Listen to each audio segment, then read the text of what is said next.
tema futebol de base. Ele que passou pelo São Paulo, profissional, da categoria de base do Sub-20, correto, né, professor? No São Paulo eu tive a felicidade de trabalhar em todas as categorias, desde o Sub-13 até o profissional, né? Já aproveito para me apresentar aí, agradecer pelo convite, é sempre muito gratificante participar de palestras ou videoconferências ou lives como essa. Muito, muito feliz de vocês terem me convidado. Show. Justamente, eu ia pedir para você fazer uma breve apresentação aí, os clubes que passaram, sobre a sua carreira. Pode mandar bronca aqui, professor. Bem, eu comecei a minha carreira no São Paulo, lá no Dente de Leite, né? Passei por todas as categorias, né? Até atingir o profissional, onde eu fiquei por 4 anos, 94. Depois eu fui para alguns países, como Coreia, Japão, depois China, Chile. Aí retornei na época pelo Santo André, né? O Santo André me repatriou. E foi onde eu encerrei a minha carreira como técnico, a minha carreira como jogador, e iniciei a minha carreira como assistente técnico na época, né? E aí essa transição foi muito rápida, porque eu já vinha me preparando, né? Eu já tinha me formado em educação física, né? Com pós em treinamento desportivo, com pós em psicologia esportiva no futebol, né? E feito outros cursos na época que não tinha essa expansão grande de cursos que tem hoje, né? Antes era muito raro, né? Não sei a idade de vocês, mas eu imagino aí que hoje vocês têm um link de acesso muito grande. E na nossa época não tinha tanto. E que bom, né? Que hoje a gente tem essa facilidade para fazer cursos, né? Presenciais ou online, né? Por exemplo, nessa quarentena aqui eu fiz 8 cursos, né? E aí a gente se enriquece através dos conteúdos, ou através das informações, ou através da participação de lives como essa, né? Então é sempre muito gratificante. E depois, quando eu encerrei a minha carreira como treinador, né? Como jogador, iniciei como treinador, e aí eu vi que eu não queria ser assistente, e eu falei assim, preciso colocar a mão na massa. Aí eu conversei com o presidente na época. Ele falou, escolhe a categoria. Não, eu quero começar lá de baixo. Aí tinha tempo, né? Fui trabalhando, passei por todas as categorias também. Me transferi para o São Caetano, trabalhei na base, no profissional no São Caetano base profissional. Depois foi onde eu fiquei os 10 anos no São Paulo, né? Passei por todas as categorias, coordenei um projeto social também que o São Paulo tinha parceria. Depois eu coordenei um projeto em Toledo, no Paraná, onde eu fui como treinador, né? E levei 22 atletas na época. O Diego pode confirmar isso aí depois, né? E ele está bem informado já. Foi uma experiência fantástica, né? Porque até então era novo para mim, foi meu primeiro clube profissional também, né? Então foi um grande desafio. E depois, quando eu cheguei em São Paulo, eu tive a felicidade de assumir o Sub-20, né? E aí ficar por 6 anos. E aí fui campeão da Copinha. Depois, um pouquinho mais para frente, quando o Ricardo Gomes saiu, ele estava na Libertadores. E aí o São Paulo me promoveu como técnico interino. E tive uma conversa muito franca com o Dr. Juvenal, que na época ele falou assim, nós vamos buscar o Paulo César Carpegiani, em 3 ou 4 rodadas a gente vai conseguir trazê-lo e depois você vai voltar para a base, né? E você tem uma grande missão aqui com a gente. Você vai tomar porrada, a imprensa vai pegar no seu pé, porque a gente sabe da sua personalidade, a gente sabe como você trabalha, mas fique firme, porque enquanto a gente não trazer o Paulo, não vai vir nenhum treinador para ocupar essa posição. E passou 14 rodadas e na sequência veio o Paulo, né? E aí, na época, eu lembro que, só para vocês entenderem o raciocínio, eu tomei muita porrada da imprensa, porque naquela época, em 2010, não tinha análise de desempenho, então trouxe um menino da base que a gente filtrava informações do adversário, individual e coletiva.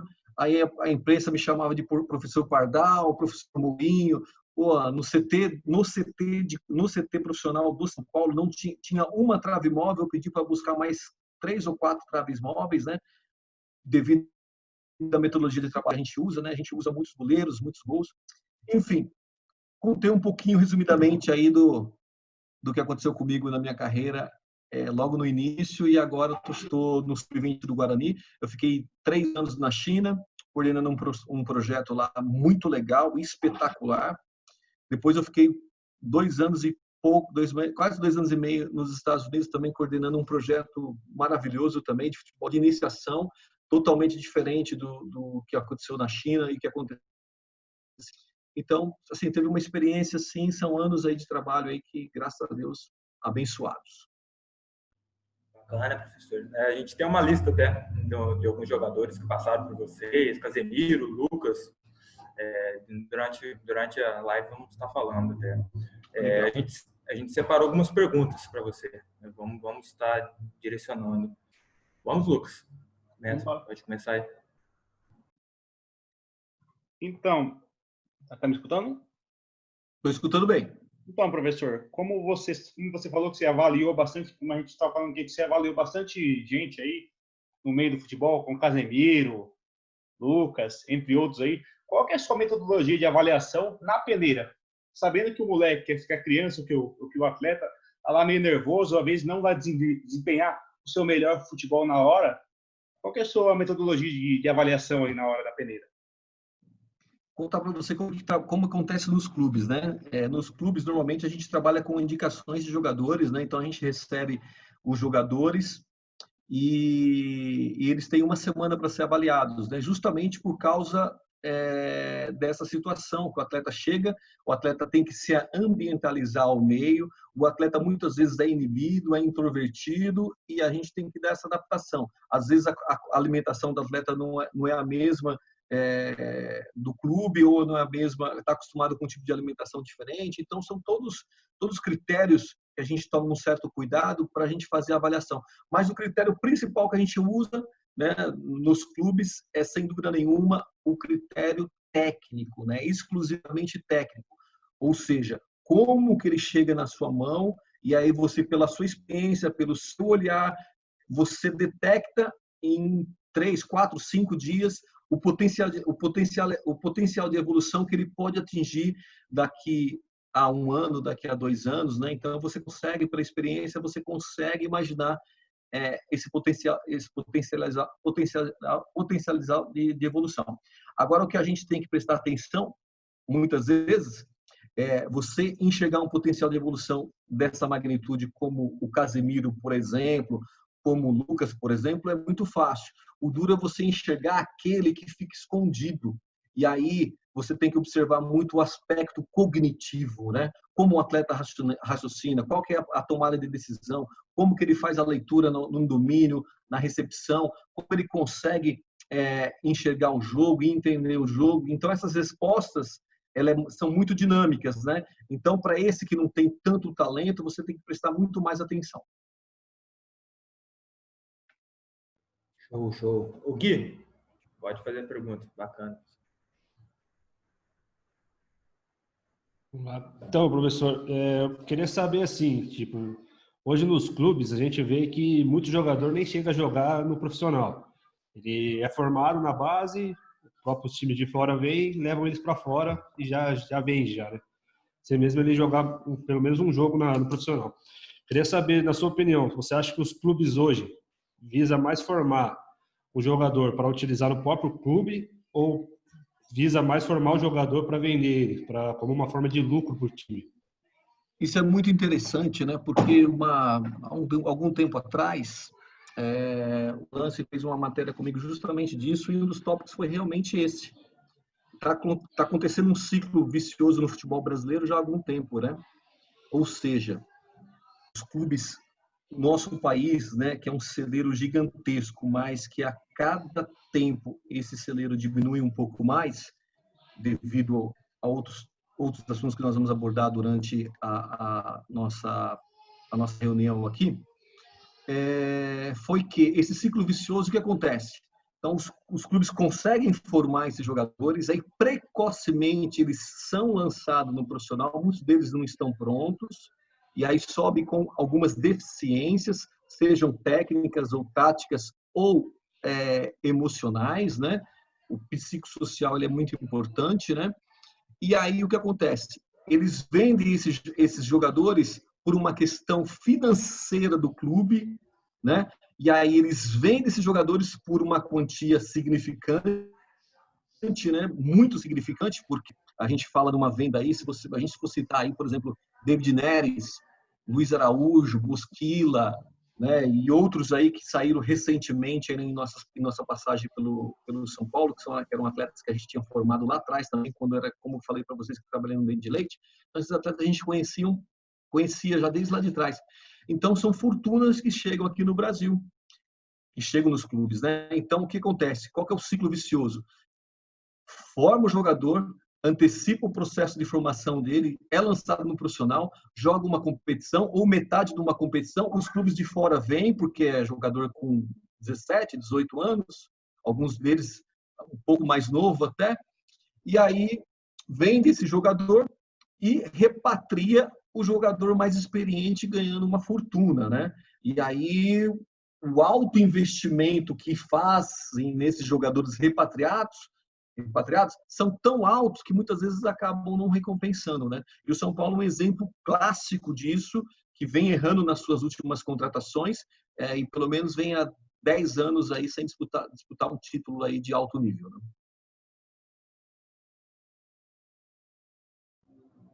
Bruno, pode fazer. Opa, vamos lá. Professor, hoje em dia, a gente vê que tem muito atleta que, além de treinar no clube, treina, né, em outros lugares ou até contrata um personal trainer para treinar por fora. Na sua opinião, isso atrapalha ou pode ajudar o atleta? Olha, eu sempre respondo aquilo que a minha experiência fala, né, da vivência, né? Por que eu respondo sempre em cima da vivência? Porque o teórico a gente já estudou lá na faculdade, né, a teoria, né? E na prática você vê a realidade, né? Aquilo que você aprendeu teórico e aí você vê se transformando em realidade. Isso aconteceu algumas vezes no processo de formação do São Paulo. E a gente interrompeu rapidamente. Porque o que acontecia? Olha só, vou dar um exemplo clássico. Então, o jogador treinava com a gente lá no Sub-13, por exemplo. Ele treinava 2 vezes na semana, só que no final de semana ele chegava no sábado, chegava no domingo, jogava 2 jogos no sábado, 2 jogos no domingo. Ou seja, estimulação precoce, iniciação precoce na infância. Eu, particularmente, eu sou contra. Por quê? Porque isso provoca, na minha opinião, além de atrapalhar, prejudica a saúde física do atleta. Muitas vezes a saúde mental desses atletas é comprometida. Por quê? Porque eles podem surgir vários sintomas como estresse de competição, lesões, formação escolar deficiente. O que mais aí que a gente via lá? E outra coisa, eles deixam de brincar, né, de fazer outras coisas e, como consequência, acabam precocemente abandonando até o futebol ou, generalizando, acaba abandonando até o esporte se a gente for sair para as outras áreas. Então, particularmente, eu sou contra. Fazendo até um encaixe nisso aí. Eu sou contra, né? Eu não sou muito a favor, né? Mas hoje em dia acontece muito isso, né? Fazendo até um encaixe, a gente que trabalha com futsal vê muito isso aqui na nossa região. O atleta joga no clube, vem jogar pra gente, a maioria, principalmente da galera de São Paulo, o aluno treina no clube profissional, por exemplo, de São Paulo, e joga pra gente na escolinha e vai passando. Quanto mais jovem, criança, mais tem isso, é bem normal mesmo. Exatamente. Diego.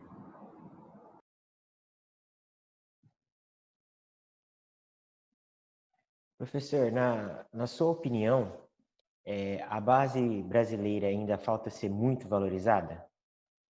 Ela para chegar num patamar mais elevado, falta muito ainda, no caso?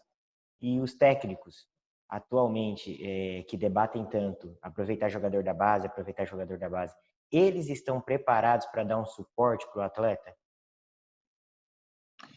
Diegão, é o seguinte, já passei muito por isso também e vários companheiros meus passam assim constantemente, né? O que acontece? Futebol de base, hoje, especificamente no Brasil, o que acontece?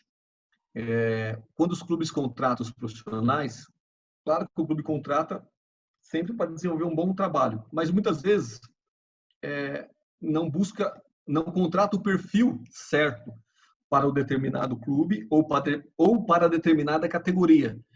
Por exemplo, eu não posso colocar um técnico competitivo, por exemplo, no sub-13, certo? Então, eu tenho que contratar um técnico que me prepare a formação desse atleta, que trabalhe muitos fundamentos técnicos, muitos fundamentos onde ele pode vivenciar tanto a perna esquerda como a perna direita, que ele pode cabecear frontal, lateral, que ele pode se posicionar na diagonal, que ele possa se posicionar, corrigir o posicionamento corporal dele, tanto na parte frontal como na parte lateral. Então, são vários detalhes. Mas eu diria que para você, hoje, o treinador de futebol de base, as comissões técnicas de futebol de base, elas são muito bem estruturadas nas suas grandes equipes, nos seus grandes centros, né?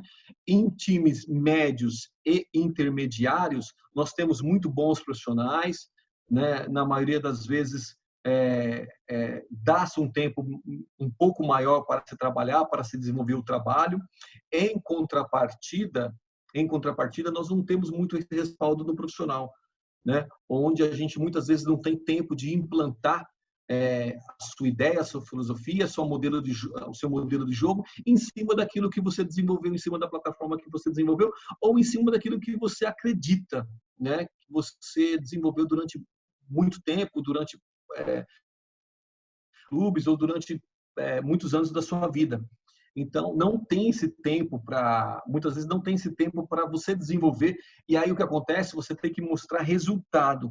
Mostrando resultado, muitas vezes o treinador coloca o jogador maturado e não o talentoso. O jogador maturado vai dar sustância para ele, na sua maioria das vezes, né, em obter o resultado, do que jogar com o talento, da vivência, da experiência, da lastro de jogo. Para quê? Para que quando esse atleta chegar no profissional, ele esteja completo. Um jogador cognitivamente muito melhor preparado e tecnicamente e taticamente muito mais composto de todos os derivados possíveis.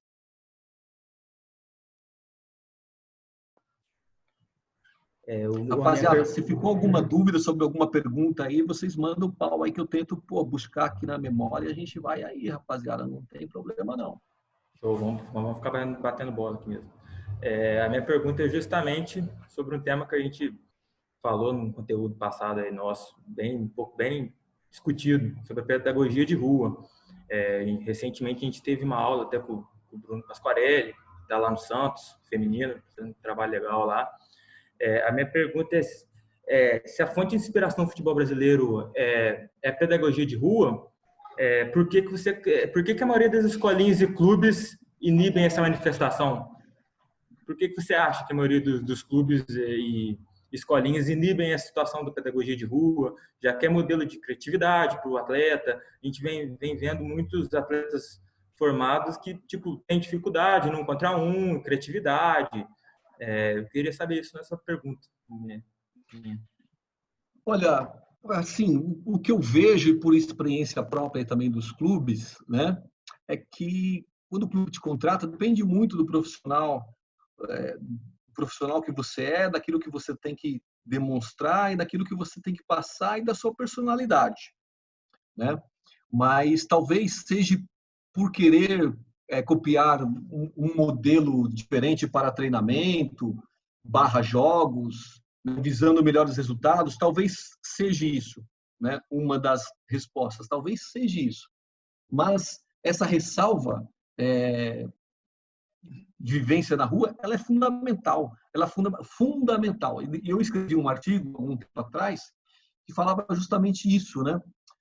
Tá extinta, né, essa geração, né? Na nossa época, na época de vocês, talvez ainda, né? Porra, a gente saía na rua para jogar futebol. A gente saía na rua para brincar de gol-garrafa, fazer os chinelos com os golzinhos lá. A gente saía na rua para jogar vôlei, uma rua contra a outra, ou entre a gente mesmo. E para essas vivências aí, a gente saía na rua para brincar de manda-rua, para brincar de esconde-esconde.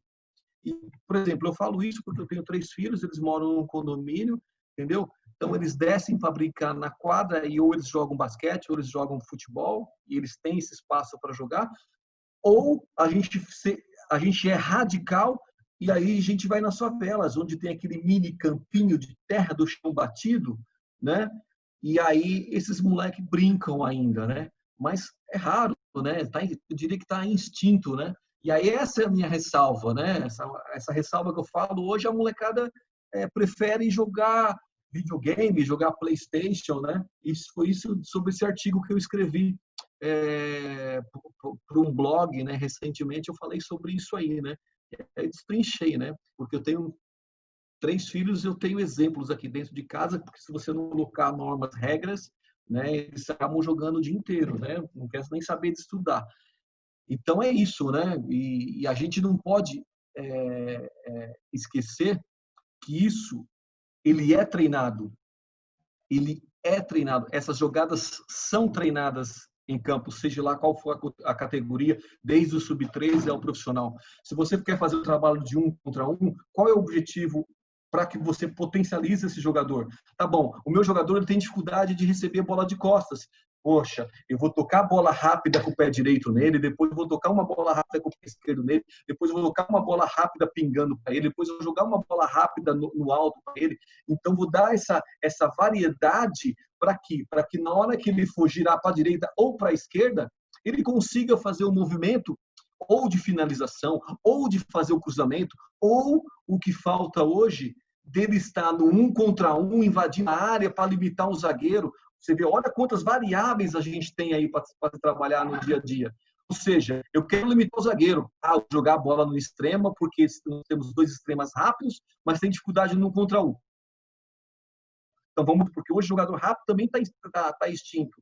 Então, quando a gente tem esses extremas rápidos, o jogador de beirada, ou os pontas, como nós falamos antigamente, a gente potencializa esses exercícios para que ele ganhe confiança no 1 contra 1, por exemplo, ou às vezes até pela velocidade, numa tabela rápida, numa triangulação, mas isso tudo é importante salientar que tem muitos treinamentos para isso. O próprio São Paulo revelou nesses últimos anos muitos jogadores rápidos, né, extremos rápidos, de 1 contra 1. Anthony, David Neres, Luiz Araújo, Lucas, que a maioria... Isso aí é o que eu citei recentemente. Passou por você né? Isso, exato. Eu acho que até a próxima pergunta do Lucas é mais ou menos mais focada nisso. Correto, Lucas? Isso aí que eu ia perguntar mesmo, sobre o 1 contra 1. O que o senhor aplica ali na aplicabilidade? O que você faz ali para ter essa tomada de decisão, ter a criatividade do jogador? Olha, quando a gente... Certo, Lucas. Quando a gente desenvolve o nosso trabalho, falar lá no Guarani, que é o clube que eu estou hoje, quando a gente faz o planejamento mensal, dentro desse planejamento mensal, tem os microciclos semanais. Dentro desses microciclos semanais, determinadas semanas, pelo menos de 2 a 3 vezes por semana, nós trabalhamos o quê? Nós trabalhamos a deficiência ou fundamento do atleta. Eu quero melhorar os meus extremas no 1 versus 1 ou no 1 contra 1. Então, eu busco, dentro dessa programação, né, fazer, dentro dessa programação, fazer exercícios, e aí a gente separa o grupo, né, a gente faz exercícios com tomadas de decisão cognitivas, né, porque a gente tem que aliar sempre o raciocínio do atleta com a jogada. Então, a gente coloca dificuldade grau 1, grau 2, grau 3, e a gente vai reagindo, e a gente vai vendo a reação desse atleta. E o feedback maior que a gente tem não é só do treinamento, é principal o quê? Quando a gente trabalha os específicos dentro da semana, e a gente está falando de 1 contra 1, e a gente vê o feedback no jogo, o que a gente faz? Bom, a gente faz nós fazemos a avaliação, e aí depois a gente faz análises, né, através dos nossos analistas lá, e a gente compara os números, né, se ele vem evoluindo, se ele não vem evoluindo, e a gente mantém os treinamentos ou muda os treinamentos de acordo com essas necessidades, né? Mas basicamente são bastantes exercícios que a gente que a gente potencializa no 1 contra 1, com a saída do goleiro, com a saída do zagueiro, com a saída lateral, ele recebendo por dentro, ele recebendo por fora, ele recebendo de costas, e um detalhe fundamental que pouca gente se preocupa, o posicionamento corporal, porque uma é o jogador receber de costas, a outra é receber na diagonal. Você pode ver que os jogadores inteligentes, que os extremos inteligentes, eles estão sempre nas diagonais. Eles ganham 1 ou meio ou 2 segundos aí, e aí onde eles invadem a área e limitam o zagueiro. Aí limitou o zagueiro, pronto, tá feita a confusão, né? Beleza. A gente está repetindo as perguntas aí na sequência. Vamos lá, alguém. Então, professor, uma extinção que eu vejo assim é uma posição assim do meia clássico, né? Não tem mais. Eu queria saber se nos clubes que você passou, se na formação da base vocês se preocupavam em formar um atleta para uma posição específica da sua equipe, por exemplo, o principal do São Paulo precisava de um meia, ou o Guarani precisava de um lateral. Se era uma posição específica do clube ou não, vocês formavam um todo e revelava no momento que o atleta estava a ponto já de estar no profissional. Vamos pegar o Guarani, porque o São Paulo sempre uma referência, então, por exemplo, de 10 atletas, 8 quer jogar no São Paulo, né? Então, São Paulo sempre vai ter jogadores diferenciados pela procura, né? E pelo trabalho que desenvolve nas suas categorias de base, né? Vamos falar do Guarani, que é o clube que eu estou hoje. O que nós fazemos?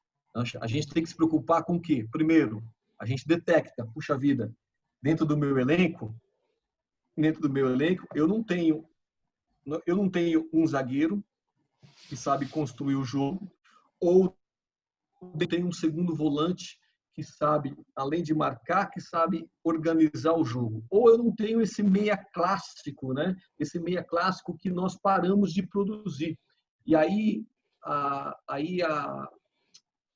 essa conexão entre eu e vocês e o nosso público nesse momento que vai ver essa reunião, a reflexão que eu falo que a gente tem que fazer é por que esse jogador está assumindo?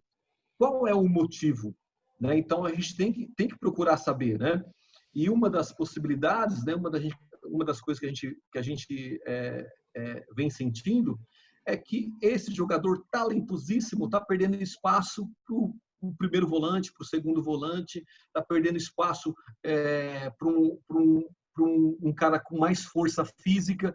Por que isso? Porque os treinadores são cobrados de maneira algumas vezes agressivas ou muito forte, e aí procuram dar o resultado. E o meia clássico, na hora que ele vai pegar a bola, esse cara físico maturado, ele tem chance de se comparar ali e muitas vezes recuperar essa posse de bola para o adversário.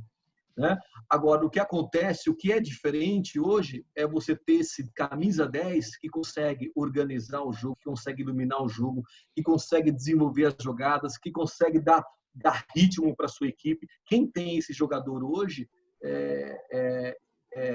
sabe, é raro. E a gente, e eu como papel lá como desenvolvedor de um projeto lá no Guarani, nós estamos buscando isso, né? Do nosso diretor e do nosso coordenador técnico, né, que tem a mesma filosofia de pensamento e de ideias, e a gente faz o quê? Vamos trabalhar os fundamentos 2, 3 vezes por semana em todas as categorias, vamos tentar fazer a captação forte agressiva lá embaixo, para que quando esse atleta chegue no sub-20, ele esteja muito melhor preparado, tanto no aspecto técnico, tático, mas também no aspecto físico, para que esse camisa 10 ele consiga jogar. Né? Eu, particularmente, eu gosto de jogar com 10 que ilumina o jogo, 10 que raciocina rápido, 10 que coloca o cara na cara do gol toda hora. Né? Agora, esse jogador está instinto. Então, é diferente do bom jogador e desse jogador.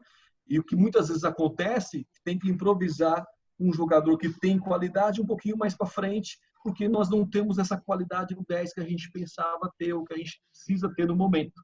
Mas você pode ter certeza que nenhum treinador, na minha visão, né, abriria mão dessa qualidade, desse 10 recheado, né, com tanto talento assim, para jogar um jogador com mais força. Eu acho difícil. Bruno, pode fazer. Professor, queria saber como que você age com um jogador indisciplinado? Por exemplo, ele é muito importante na tática da sua equipe, ele é muito importante para a sua equipe ali, mas ele é muito indisciplinado, chega atrasado, balada, por aí vai. Queria saber como que você e a comissão trabalha com esse tipo de atleta. Não Bom, isso trabalha, né? acontece, isso acontece direto, cara. Ainda mais nessa fase aí, né? Vocês sabem muito bem que até o sub-15 é muito fácil trabalhar, né? Os meninos não pensam em outra coisa a não ser jogar, né? Quando sobe para o juvenil, para o sub-17 em diante, e a cabeça já começa a mudar, né? E aí são outras coisas, né? São contratos que vêm na frente, uma festinha aqui, uma baladinha ali, e aí já começa a se perder, né? Agora, são seres humanos, né? Nós temos que tomar um cuidado enorme com isso, né? E nós trabalhamos na formação do atleta. Já aconteceu isso comigo no São Paulo, já aconteceu comigo isso no Guarani. No São Paulo, posso citar 2, 3 exemplos que a quantidade era tão grande, que muitas vezes o atleta era mandado embora. Manda embora, não tinha discussão, não tinha conversa. Não tinha. Por mais que você fale, não, gente, por mais que você tivesse qualquer argumento, né, em relação à formação desse atleta, mas ele pisou na bola de uma forma agressiva, né, então ele pisou uma, pisou duas, na terceira os caras não queriam saber. Manda embora, manda embora.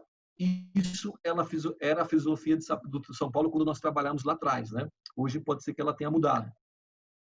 Falando do Guarani hoje, e aí nós temos que pesar muito mais, o que acontece? Nós temos que fazer a avaliação, né? Vou te dar um exemplo. Na Copa São Paulo agora, nós fizemos um ciclo de trabalho onde nossos atletas, nós estamos numa semana de pré-temporada para estrear na Copa São Paulo, né? E aí, o que nós fizemos? Nós ficamos concentrados todo mundo e a partir das 10 horas da noite do lanche, né, aquela semana específica de treino, né, nós invadimos sábado e domingo, né, porque era uma semana importante para nós pedimos assim, os atletas, né, ó, não sai, depois das 22 horas, vai para a cama, vai para o alojamento, vai descansar, que o momento agora é foco total, nós estamos praticamente há 2 semanas da nossa estreia aí. Então, nós demos uma estilingada boa nos caras essa semana e contávamos que os caras fossem dormir mesmo, né? Entendeu? E aí o que acontece? 2 ou 3 tinha uma reunião da igreja, foram para a igreja, um ou outro foi dar uma namoradinha, né? E no outro dia, o segurança falou, ó, chegou meia-noite, chegou 1h da manhã, né? E aí o que fazer, né? Então era um protocolo que os caras quebraram as regras, né? E aí eu chamei os caras, eu conversei, falei assim, olha, eu acho que vocês não estão focados, eu acho que vocês não estão preparados para fazer uma grande competição. E aí eu chamei os caras, não tem mais chance. Essa foi a primeira e a última. De agora em diante, pisou na bola, não tem mais. E aí não teve mais nenhum problema, entendeu? Então primeiro você tem que conversar e saber que eles são seres humanos, né? E ninguém tá acima do bem e do mal, né? Agora eles têm que saber, eles são obrigados a saber a diferenciar esses momentos. Ninguém está proibido dos caras sair ou não. Saber diferenciar o momento que você pode dar uma voltinha, que você pode namorar um pouquinho, na hora que você precisa ficar concentrado 100% em pró da sua saúde física e saúde mental.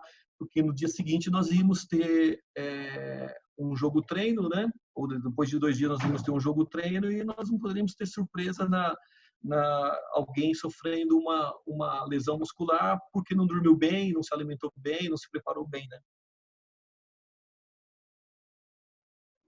Realmente, vai dar difícil, né, professor? Difícil, pô, isso aí você está falando no sub-20, né? Agora imagina aí lá em cima, né? Os fera.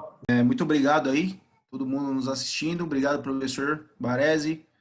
Ter respondido nossas perguntas aí. Acho que é dúvida de muita gente, né? E agradecer a galera aí. Assistam o nosso canal, nosso Instagram.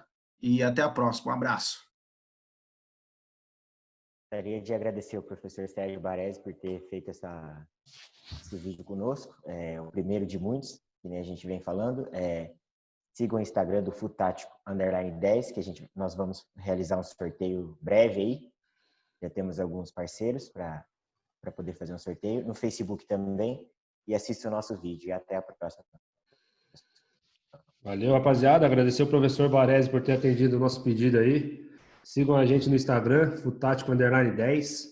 Acompanhe o nosso canal lá no YouTube. Assista lá os nossos vídeos. Vai ser bem bacana. Pedir para todo mundo seguir meu pessoal aí no Instagram, @GuiRodrigues93. Um abraço a todos. Até a próxima. Valeu, galera. Valeu, professor Sérgio Baresi, por ter atendido a gente aí. E é isso aí. Segue a gente lá no Instagram, no Face. E tenta curtir lá as coisas que a gente posta lá. Valeu, rapaziada. Obrigado, professor Sérgio Baresi, por ter atendido a gente, por ter respondido nossas perguntas, e tenho certeza que era de muitas. Queríamos fazer mais perguntas, mas por conta de um tempo, a gente quis fazer um vídeo menor, tudo mais, não conseguimos. Inscrevam-se no canal nosso, no YouTube, Futático 10.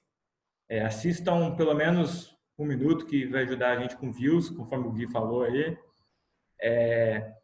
Eu queria agradecer a todos os meus companheiros aí que estão participando comigo nesse projeto, Gui, Bruno, Lucas, Diego, e a todos que estão assistindo até o final desse vídeo também.